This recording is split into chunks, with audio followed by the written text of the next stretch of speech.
few years ago, a professor from Gordon Conwell Theological Seminary, north of Boston, Dr. David Wells, published a book that fell like a bombshell on the playground of the nation's theologians. And the name of the book was No Place for Truth. Now, the subtitle, I think, is significant, as he wrote in the subtitle, Whatever Happened to Evangelical Theology. And in this book, that caused quite a stir in the evangelical world, Dr. Wells outlined his concern for the demise of confessional theology in the life of the church today. And I'd like to begin our series by reading a brief comment from that book by Dr. Wells. He makes this statement: "The disappearance of theology from the life of the church and the orchestration of that disappearance by some of its leaders is hard to miss today, but, oddly enough, not easy to prove. It is hard to miss in the evangelical world, in the vacuous worship that is so prevalent, for example, in the shift from God to the self as the central focus of faith, in the psychologized preaching that follows this shift, in the erosion of its conviction, in its strident pragmatism, in its inability to think incisively about the culture, and in its reveling in the irrational." I recently attended a meeting in Philadelphia of the board of an organization known by the acronym ACE, which is the Alliance of Confessing Evangelicals, which was brought together in the first place largely through the stimulus provided by Dr. Wells's book. For this group is concerned to help call the church back to its confessional foundation, understanding that Christianity has a theology. Now, the purpose of this series that we're beginning today is to give an overview, kind of a glimpse of the essence of that theology that is called Reformed theology, as distinguished from other branches of historic Christianity. Now, we won't have the time or the opportunity to go into all of the details of Reformed theology, but I want to give sort of a compendium, an introduction to the main ideas that we find in Reformed theology. And the first thing I want to say today is that Reformed theology is a theology. Now, that sounds rather redundant, I realize that, but I want to make this distinction clear, that there is a difference between religion and theology. One of my favorite illustrations of this comes from a personal experience that I had several years ago when I was invited by the faculty and the administration of a college in the Midwest that was a Christian college, and they were without a president at the time, and as a result the school was going through a period of self-evaluation.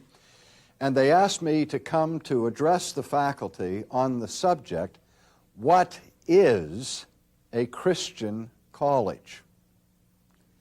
And when I appeared on the campus, the dean greeted me and gave me the cook's tour of the facilities. And as we were going through the faculty office building, I noticed one of the office doors had the name stenciled across the top of the door, Department of Religion.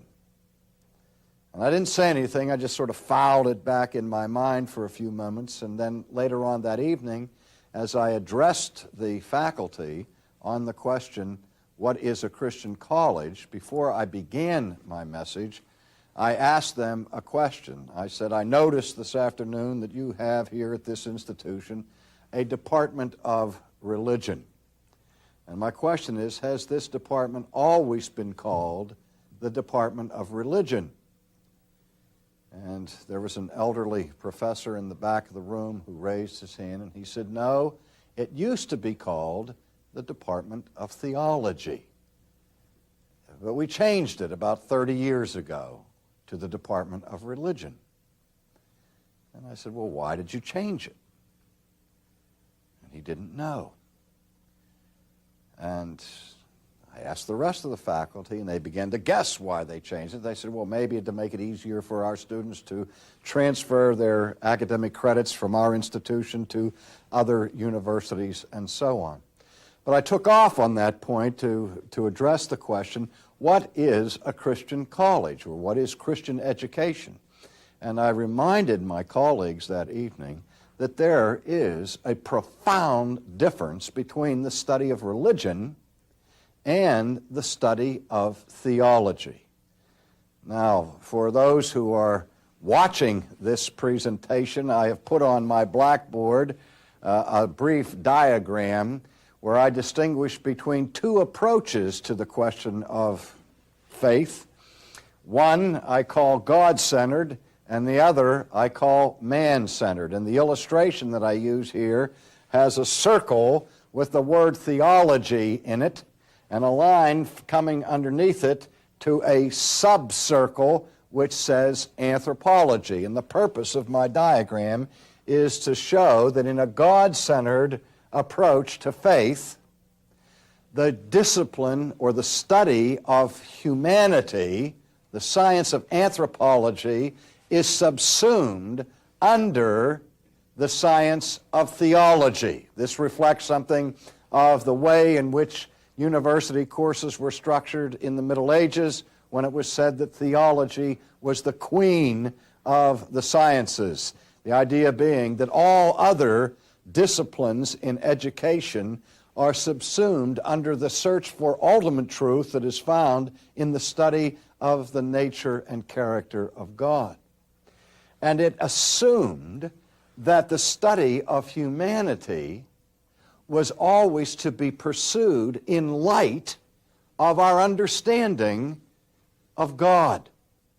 Since man is created by God and that we are the image bearers of God, to have a proper understanding of what it means to be human, we have to first study the prototype rather than looking at the reflection of that.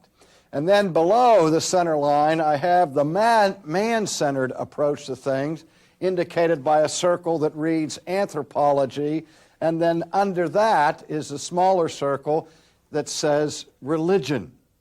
If we go to secular universities today and study religion, usually that study will take place in the context of the Department of Sociology or of Anthropology. And the difference is this: the study of theology is the study of God Himself, first and foremost. The study of religion is the study of a particular type of human behavior.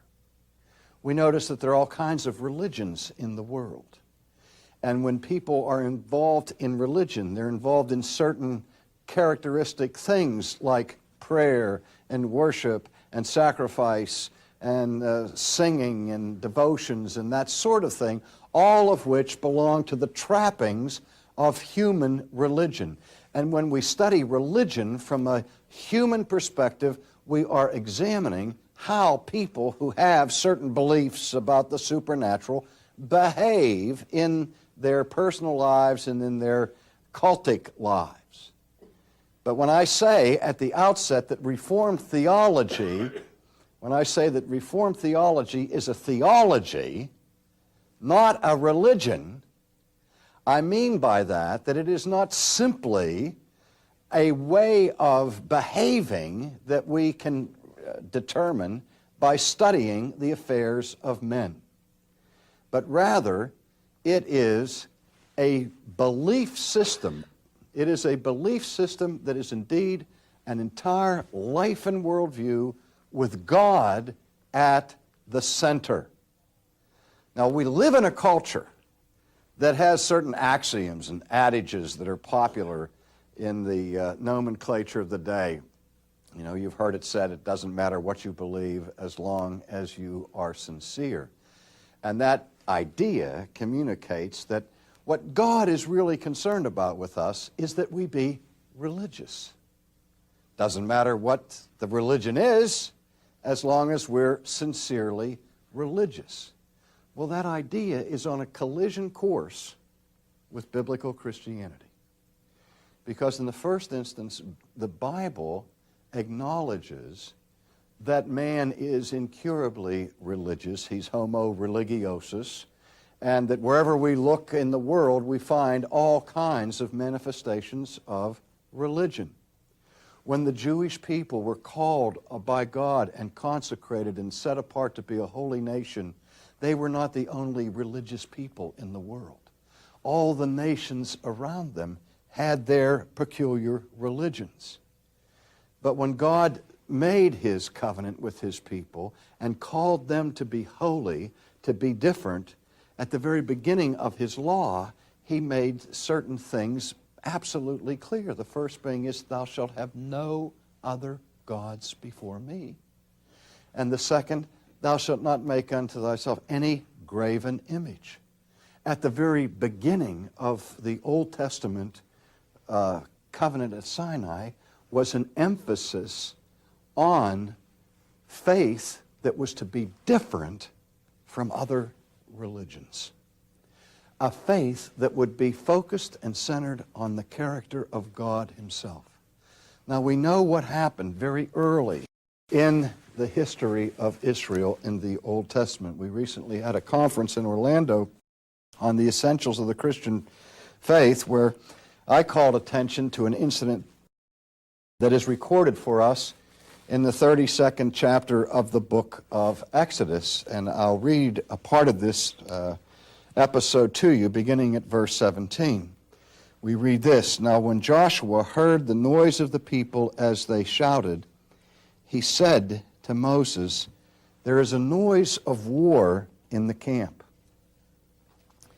It is not the noise of the shout of victory, nor the noise of the cry of defeat, but the sound of singing that I hear. Now imagine this scenario. Moses is just now returning from Mount Sinai. He has been alone with God, conversing with God, as it were, face to face. And when he comes down from the mountain, he meets Joshua. And Joshua comes to Moses and he says, I hear this loud noise coming from the camp. And Joshua's first instinct was to guess that there was some kind of war going on, because you don't hear this kind of whooping and hollering and shouting from a mass of people except on the field of combat. But as he drew closer, he said, wait a minute, it's not the sound of victory. It's not the sound of defeat. It's the sound of singing that I hear. And he realized that he was approaching the whole assembly of the people of Israel as they were gathered for religious observations, singing lustily in their celebration of their religion. But it was a celebration that centered on a golden calf.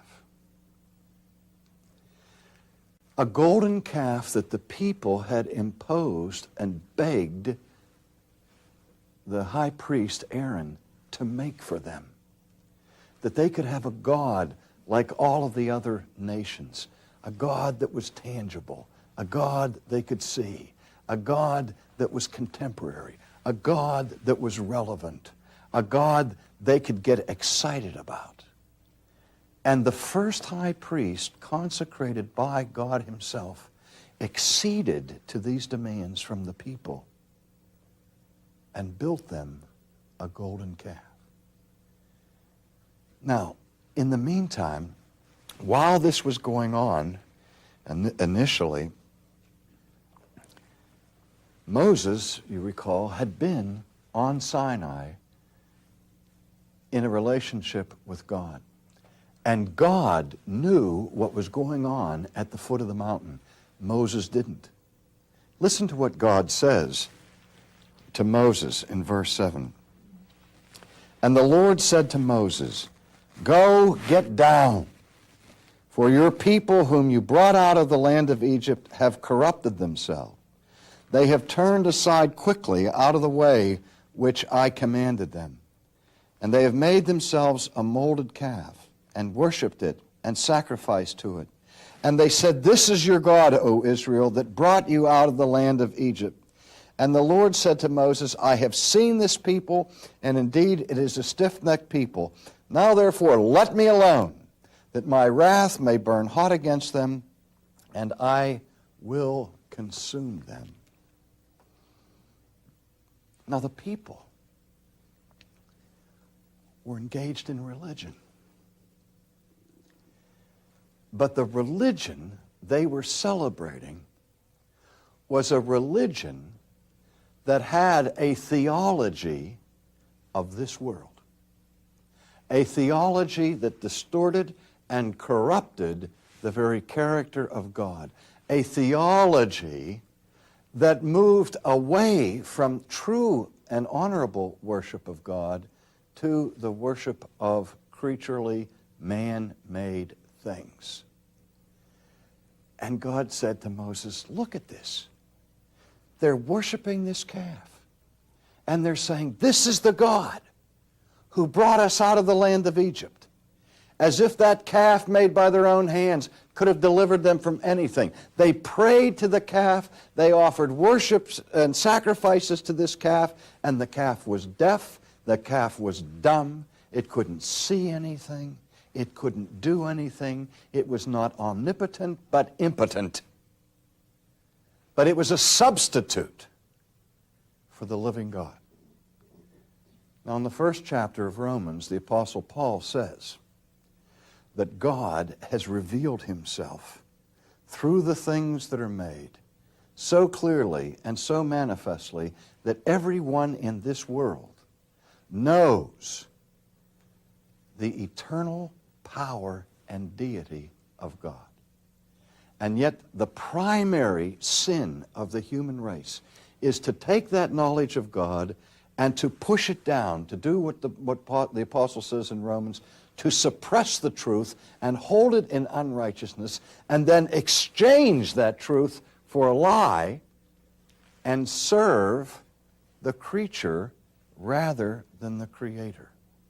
The exchange is between the uncorruptible, transcendent, holy God who is for the corruption of creaturely things. In other words, friends, the most basic sin that we, not just pagans in far-off Aborigine lands or in primitive tribes commit, but that we commit, is the besetting sin, the proclivity for idolatry. And idolatry involves religion. But even the Christian religion can be idolatrous. When we strip God of His true attributes and place at the center of our worship something other than God Himself.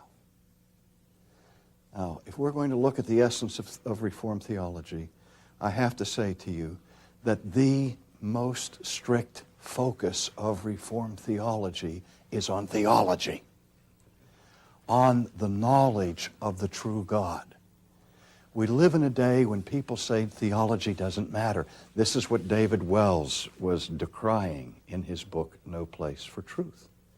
What counts is feeling good, being ministered unto in our psychological needs, having a place where we can feel the warmth and of fellowship and have a sense of belonging and of relevance. And theology is something that divides, something that stirs up controversy and debates. We don't need doctrine, we're told. We need life. Well, at the heart of Reformed theology is the affirmation that theology is life. Because theology is the knowledge of God. And there's no more important knowledge that exists to inform our lives than the knowledge of God. This is what the Protestant Reformation was all about. There were scandals in the priesthood. There were problems of immorality, both among the Roman Catholic people and among the Protestant people. And Luther at that time said Erasmus attacked the Pope in his belly. He said, I've attacked him in his doctrine. And Luther even admitted, he said, we find scandalous behavior among our own people, but what we're trying to do first is come to a sound understanding of God. Because our lives will never be reformed. Our lives will never be brought into conformity to Christ until we first have a clear understanding of the original form, of the model, of the ideal, of true humanity that is found in Christ. And that's a matter of theology.